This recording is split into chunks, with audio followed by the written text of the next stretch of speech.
I'm Albé Sanchez. I am a they and a them.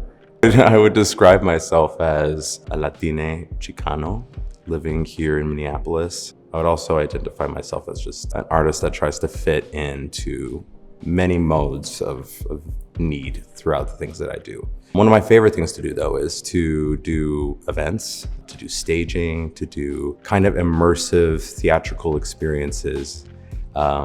And that's informed by my past in drag and informed in my past as a performer and someone who won't shut up. You can find me working with Gothis, which is more of a recent development in my career. But Gothis usually has a residency at Mortimer's, so you can kind of pop there. But when it's a bigger event, then you can usually find me there kind of pushing things in a back room or hanging things up or something like that. Other than that, I do have a day job. I work at the Indigenous Peoples Task Force, but I do sexual education in that space. And so still newer to that spot, but it's been a big leap in the direction of kind of the utility behind the things that I need to do with my time and my life. I definitely like to create experiences because art to me, or what I would probably like want to put as casings around it, is just that creation of moments that take us out of the lives that we're living, or take us out of, the moment that we might be kind of tangentially experiencing. That brings you together with other people, because that's what, having an event or having, an experience like that usually calls forward. I like to do art and do these projects, and I also go dance and do my outfits and style people. Fashion's a really big part of how I, move through the world for my own sake, but also it's very easy to identify when someone is feeling confident in the skin they're moving in. And, clothes is just that extra layer. It's that extra layer of intention. It's another opportunity to put something within yourself on the outside so it can't be taken away from you in a way. It's about being non-negotiable about your existence and the things you care about. And when beauty comes forth as kind of that mode or that focus for me, it really comes out as draping and attention to details and bringing out the things that people want to say within their own, kind of behaviors and patterns. And when you go to a party, all of this stuff is overlapped. So it all comes back to this idea of bringing people together in certain spaces. What's something I love about myself or my community? What I really like about our community is that things feel possible. There's a very small gap in between the effect that you can want and the effect that you can make.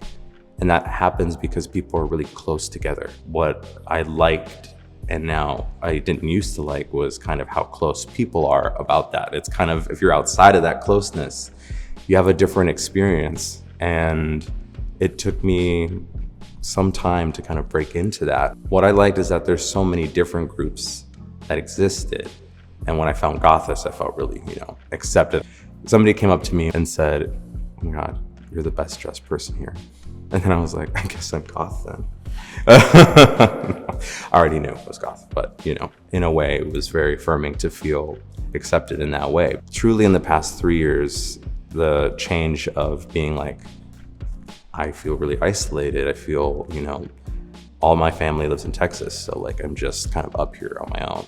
And though I have a history of living here in Minnesota, being one of the only brown people in the space was really usually there's plenty of brown people here, of course, but being one of those only people in certain spaces often made it hard to go all the way and to feel absolutely accepted. A lot of that was my own, personal things too, of feeling can I feel safe here? Can I whatever? But if there's a place to feel safe here, it's, there's so many spots. We have our haunts, we have our places, we have our bars, but we also have those really special moments after somebody's big party where they fucking killed it, and then you're there just letting your guard down for a little bit.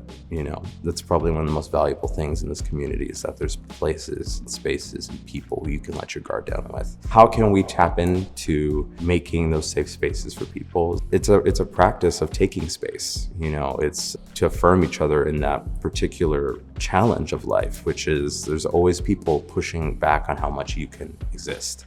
And when you make that non-negotiable, it is in the decision of, well, I put that drape there, and if you fucking take it down, you're gonna end up on the wrong side of that drape.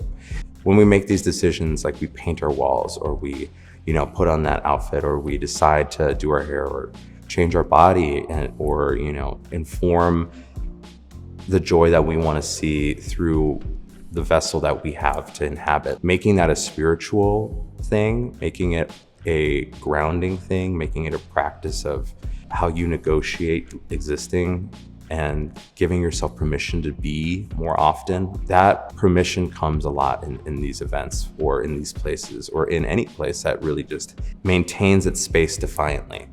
What does liberation look like? It looks like not having stress in your body, walking with an unshakable fervor for life that could only be described as joy.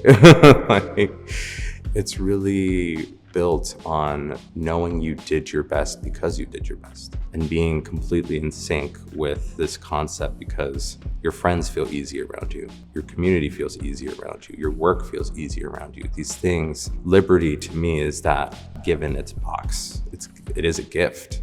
Liberty is a gift, and I'm not keen on giving it back. How is queer joy showing up for me lately? It's been having little moments of commiseration with other people who are just as frustrated by what's happening, and in a way it is creating more real bonds than I've ever experienced in my life. It's real when there's something that we actually know is inherently bad or inherently unjust, and we feel it in our bodies, and we feel comfortable showing our frustration to begin with, and then sharing our frustration. That's been the most important thing for me right now. And it's more important to me than the kind of dancing it out. How do I feel that my joy is rooted in resistance? I think of my time negotiating for a lot of Latino folk through just making shows. And like, I do a show called Loteria, where we play Loteria the old-fashioned way, but with really queer cards, and we perform and act out the characters. We do numbers and stuff, and it's been a while since I've done that, but like, there were so many people who showed up. There's so many people who had a good time. There's a lot of people who were like me in the fact that I was tired of not seeing something that I wanted and needed, but I knew what it was, so I knew I could create it. And if I knew that it needed to happen and I brought that to life, when all the work that goes into making anything worthwhile is enough to kind of like make people shut down. I'm lucky to have a lot of people who are interested in the things that I do, or who see themselves in me, and that keeps me going like anything else. I'm excited to do it again because I haven't done it for a while, and I feel like it's because it is an act of resistance more so now than it used to be. Dragging away for a while felt like it's something that this is such a resistant thing. We're destroying boundaries with gender. We're rewriting our culture with our name on it. We're adding something. All of that is stuff that we're not supposed to have. We're not supposed to have legacies. We're not supposed to exist outside of Republican talking points as this monolithic evil. But I think we're this completely different thing, and we're at least able to recognize it, and that is resistance. We see ourselves constantly, and we don't keep ourselves from appreciating each other, and that's such a fearful thing to people who want to make it feel like you don't have enough. What are some ways that I ground myself mentally, physically, and spiritually? My practices kind of take a couple of different routes. I think the rule of three applies to a lot of things. We think about, I'm also a tarot reader, and I think of like card reading for people. That's like a mind, body, spirit situation usually. And it's because it's the three things that we really kind of boil down to, I feel like. And so I try to do my best to take care of each one in each specific way. For me to heal spirit is to maintain a ceremony in your life, or maintain a spiritual tether that's rooted in essentially empathy, but it's also rooted in kind of that idea and concept of faith, which is hard to, claim sometimes, but there has to be a level of faith within ourselves and our ability to move beyond and move through. That is that act of resistance. Spirit can't be kept down, it can't be limited. And so if that is true, then it must be limitless, because it must be connected with everything. And so those moments that I feel disconnected, I try to name them. I try not to be alone when I'm having those thoughts, because, if you remind yourself that you're not alone, if you have those moments where you're with a really close friend who knows you, like those are moments I think that kind of wash your spirit clean. Dancing with friends, saying yes to a risk that's essentially harmless, like should I go kiss that person? I'll ask them first. But those things help my spirit. The things that help my body right now is like, it's gonna sound cliche, but working out, taking time to remind myself that my body has strength. I carry strength in me. My strength can increase the more attention I give it.